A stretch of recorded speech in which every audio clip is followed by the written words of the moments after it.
You are literally swamped with work and personal responsibilities, projects, stacks of magazines to read, and piles of books you intend to get to one of these days as soon as you get caught up. But the fact is that you will never get far enough ahead to be able to get to all those books, magazines, and leisure time activities that you dream of. No matter how many personal productivity techniques you master, there will always be more to do than you can ever accomplish in the time you have available to you. You can get control of your time and your life only by changing the way you think.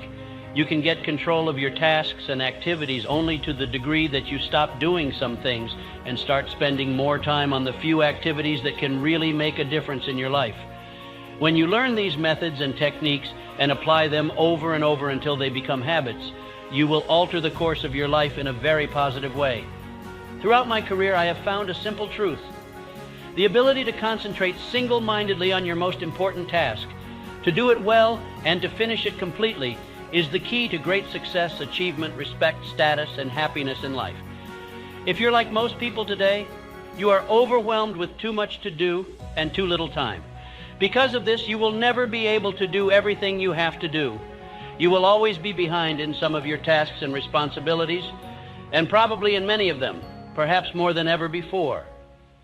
Your ability to select your most important task at each moment, and then to start on that task and get it done both quickly and well, will probably have more of an impact on your success than any other quality or skill you can develop.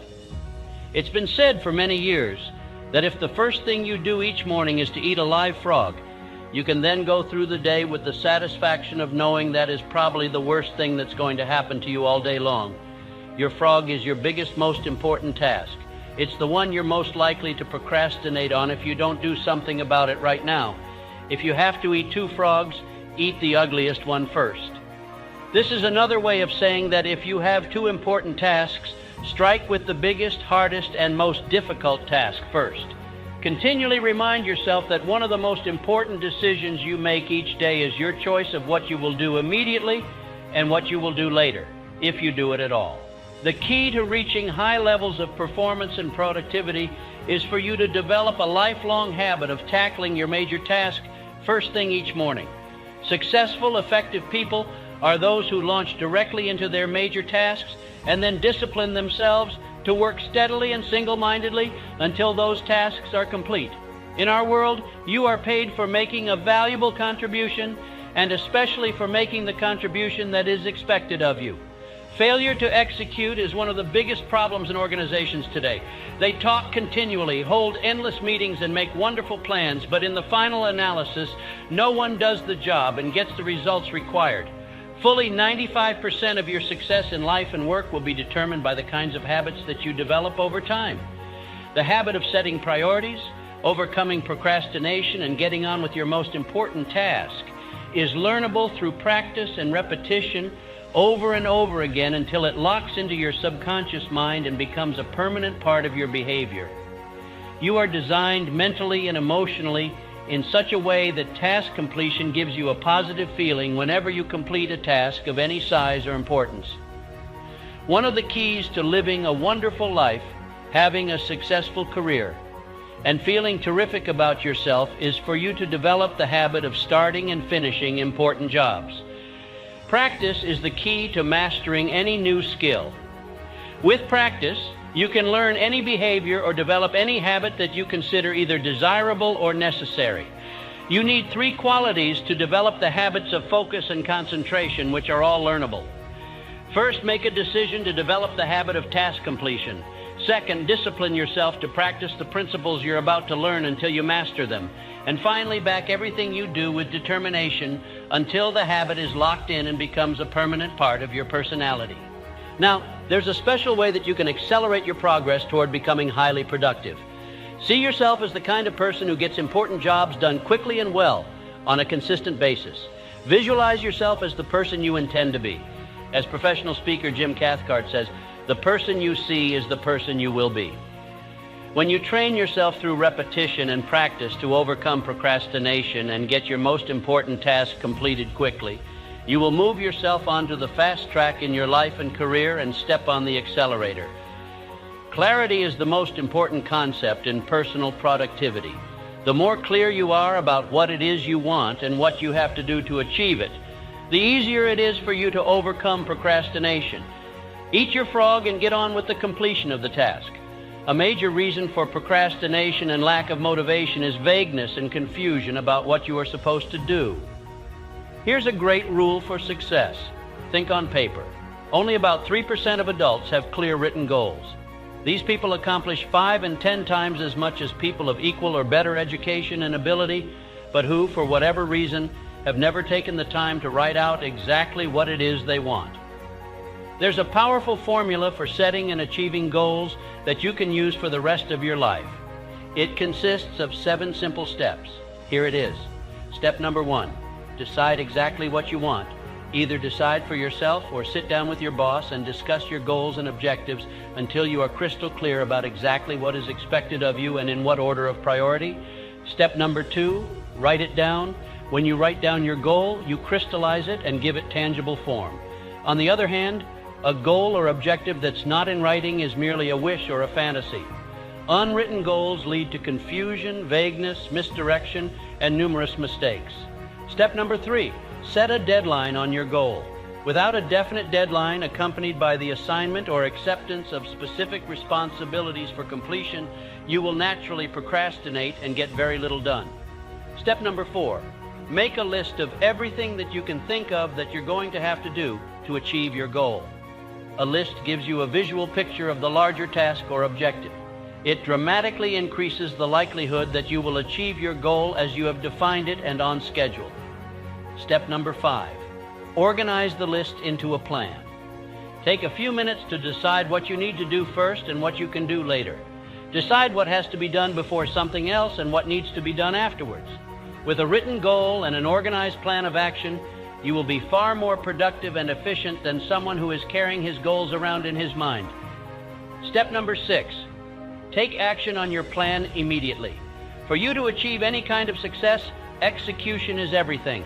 And finally, step number 7, resolve to do something every single day that moves you toward your major goal. Read a specific number of pages on a key subject, call on a specific number of prospects or customers, engage in a specific period of physical exercise, learn a certain number of new words in a foreign language. This decision, this discipline alone, can make you one of the most productive and successful people of your generation. Clear written goals have a wonderful effect on your thinking. The bigger your goals and the clearer they are, the more excited you become about achieving them. Think about your goals and review them daily. Every morning when you begin, take action on the most important task you can accomplish to achieve your most important goal at the moment. Now here's what you can do to put this idea into action immediately. Take a clean sheet of paper right now and make a list of 10 goals that you want to accomplish in the next year. Use the present tense, positive, and first person so that they are immediately accepted by your subconscious mind. For example, you would write, I earn X number of dollars per year. Then go back over your list of 10 goals and select the one goal that, if you achieved it, would have the greatest positive impact on your life. This exercise alone could change your life if you had a major purpose you wanted to do, the people that could help you do it, and then have the sufficient phase to keep you going while you did it. Don't you see that would be about all you would need? You need personal initiative, you need the imagination, you need enthusiasm. This philosophy is something like baking a cake, and if you took out any one of those ingredients, you wouldn't have the same kind of cake. You can't leave out any one of these 17 principles. It'd be just like taking a link out of a chain. And these are the 14 principles supporting these 3. Faith is a state of mind that has been called the mainspring of the soul, through which one's aims, desires, plans, and purposes may be translated into their physical or financial equipment. Now, when you speak of applied faith, ladies and gentlemen, we're talking about something vastly different from just mere belief. That's the action part of things, and there are a lot of people you know who believe in things, but they don't do anything about them. 2 fundamentals of faith are, first of all, definiteness of purpose supported by personal initiative and action. Action, action, action, but more action the better. Next, a positive mind free from all negatives such as fear and hatred, jealousy and greed. A positive mental attitude determines the effect of this update. And next, a mastermind alliance with one or more people who radiate courage based on faith and are suited mentally and spiritually to one's needs in carrying out a given purpose. And next, recognition of the fact that every adversity carries with it the seed of an equivalent benefit, and temporary defeat is not failure until it has been accepted as such. Do you know where the majority of people fall down in connection with their application of their faith? It's while they're depleted and they accept that defeat as being something that can't do anything about. They become discouraged, they build up inferiority complexes instead of reversing that order and using that defeat as nothing more than temporary and making another effort. And next, the habit of affirming one's definite major purpose in the form of a prayer at least once daily. Now, the subconscious mind only knows what you tell it. It doesn't know the difference between a lie and the truth. It doesn't know the difference between a penny and $1 million. And if you send over predominating thoughts on poverty and ill health and failure, that's exactly what you'll get. And it's necessary for you to affirm over and over again these objects that you are going to obtain in life until you educate your subconscious mind to attract automatically to you the things that are related to what you're aiming to attain in life. That the individual you that is a minute expression of this intelligence, and as such you, the individual. And if I had ever wavered for 1 second from the time that I started with Mr. Carnegie up until the time I gave this philosophy to the world, if I had wavered 1 second in my belief that I would do it, I would never have done it. Do you have any idea what was the strongest part in what I've achieved? I am no more brilliant than the average person, no more intelligent than the average person, but there was something in there that was responsible for. In other words, I believed I could do it, and I never stopped believing it. And I want to tell you that if you can take that attitude towards yourself, if you can throw yourself over on the side of yourself when you're overtaken by adversity, if you can stand by and not also go over against yourself, then you're using up light faith, and you've got to do that. Have you ever thought of that? Nobody is permitted to attain a high state in life and stay there without being tested, any more than anybody is allowed to go into a well-managed business and go up to a high position and stay there. Without even being tested with lower positions, I don't know how the Creator runs His business entirely, but I can definitely see that He allows nobody to attain a higher state in life without giving him severe tests. The men of great achievement in all walks of life back through the ages were great only in proportion as they had been defeated and as they had met with opposition. Couldn't have been a coincidence that every one of these outstanding men was great in proportion exactly as he had been small and as he had been opposed and as he had had to struggle. Anything you want to do, no matter what you call it, we're all talking about one, the first girl. There's only one. There's one first cause that's responsible for this great universe we're living in. I call it the infinite intelligence, and the infinite intelligence happens to be a sort of a neutral, in-between term that nobody can object to. Nobody at all, unless you can absolutely put down on paper evidence that there is a first cause that you can draw on. Why then, you are not going to be able to make the foolish use of applied food while there's more evidence of a first cause, and there isn't anything that I know of my new part of that intelligence expressing through your brain. The only limitations are those which you set up in your own mind or permit somebody to set up there or circumstances to establish for you.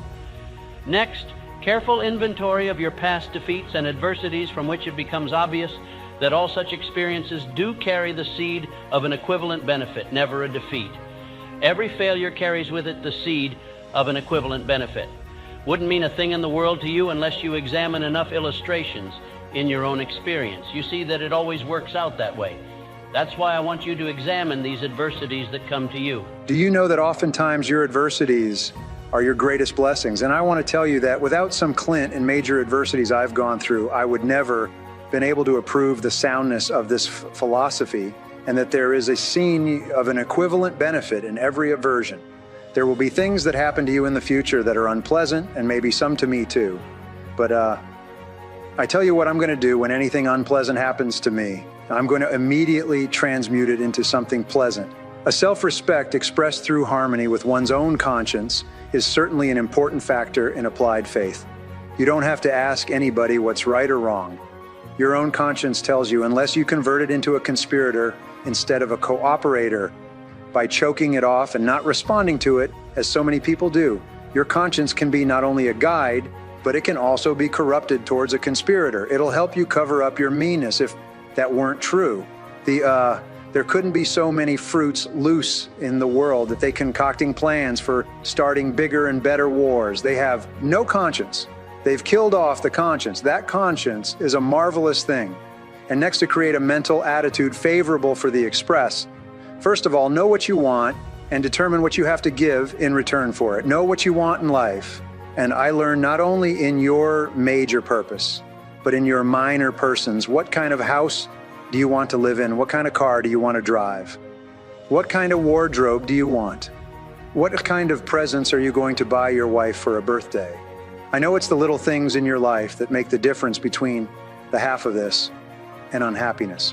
And next, when you affirm the object of your desires through prayer, let your imagination see yourself already in possession of the thing that you're going at. And that's the best salesmanship in the world, when you grow up to sell a person, an idea, or a merchandise, or a service. If you know positively that you're going to give him his money's worth and more, dude, before you stop, it does something to you. The neighbors do something to him that enables him to do that in return, do something for you. If you want your prayers to be effective, don't wait until the time of need to utter them. Build up the habit of a prayer when you don't need anything. Wouldn't it be an interesting thing if I gave you a less assignment right now to write down before the night before you go to bed tonight everything that you have in this world to be thankful for? You may have a lot of things you don't want, but you have a lot of things you do want. Write down on this 7 and express gratitude that you have these things that you like. And then start by expressing gratitude every night and every day. Keep your mind open for guidance from within. Yes, hunches. You'll get hunches. Treat them with civility. Examine them. And you may find that some of these very unusual hunches that you come are bringing you messages that you need to get you over the hump and whatever it is that you're doing. And when you are inspired by hunches to move on some plan created by your imagination, accept the plan and act upon it once. And remember always that there can be no such state of mind as faith without appropriate action. And when overtaken by defeat, as you may be many times, remember that man's faith is tested many times, and your defeat may be only one of your testing times. We all go through that testing time, and the ones that survive these tips can come out on top with an abiding faith are the ones that become truly great in life. Any negative state of mind will destroy the power of faith and result in a negative climax. Your state of mind is everything. That's the only thing you have control over. Your education, your background, your nationality, your creed has nothing whatsoever to do with your ability to achieve. It's the state of mind that you maintain. For me, that's the most profound thing in all of the knowledge of mankind. The most profound of all of us is the fact that the homeless person can take possession of his own mind. Just the change of his mental attitude changes from success to failure almost instantly. A burning desire is the sort of material of which faith is created. There are a lot of desires in the world, but they're not burning desires, and they're not obsessional as ours. And most people in their whole life never express or never experience an obsessional desire for anything. We wish for everybody to have a lot of money without having to work for it. I'll say wish for things. Wish for the Cadillac when they're driving it forward. And if you want a Cadillac car and you make up your mind to have it, get out and see that the men under you or the job that you're holding and see that you put into it, in this will imply to either Cadillac car. You have to weld them with a burning desire, and then you have to do some action. You've got to start right where you stand with action. Now, here's a lot of examples of men who have achieved. There is one down here that I particularly want to call your attention to, that of Miss Helen Keller, who believed that she would learn to talk, despite the fact that she had lost the use of her speech, her sight, and her hearing. And yet, did you know, of course you do know, that Helen Keller became one of the best educated women in the world, and all she has to go by is the vibration. I think with a woman with a handicap of that kind, all the way through life, getting joy out of life, rendering useful service, making speeches, if you have faith, keep your mind on that which you want and not on that which you do not want. How does one go about keeping his mind on all for the things he doesn't want?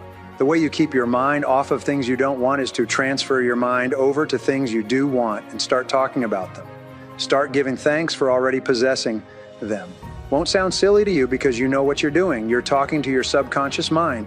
You're re-educating yourself. You're keeping your mind fixed on things you want and off the things you don't want. And if you ever feel blue or discouraged or lacking in courage, I'll tell you a good remedy for them. May I sit down and take a tablet and start my rings? Number 1, the thing that you want most in life. Number 2, the thing that you want next month. Number 3, the thing you want next moment. Describe the look that you want it on, whether you want to own a lot of acreage on top of the hill or down below the road or above the road. How many rooms you want that house to have, how you want each room furnished. Do a little mental winter shopping, and believe you me, you'll get it. You'll get your mind over that looting issue, get it onto something that's constructed. Start right in doing something physically, writing down the things that you want. When anything bothers you, a lot of things that I can see have a lot of advantages I can use that I don't understand, but I don't need to understand them. I know which button to press to get the result I want, and I don't need to know how. What happens between the pressing of that button and the result that happens? How would I know?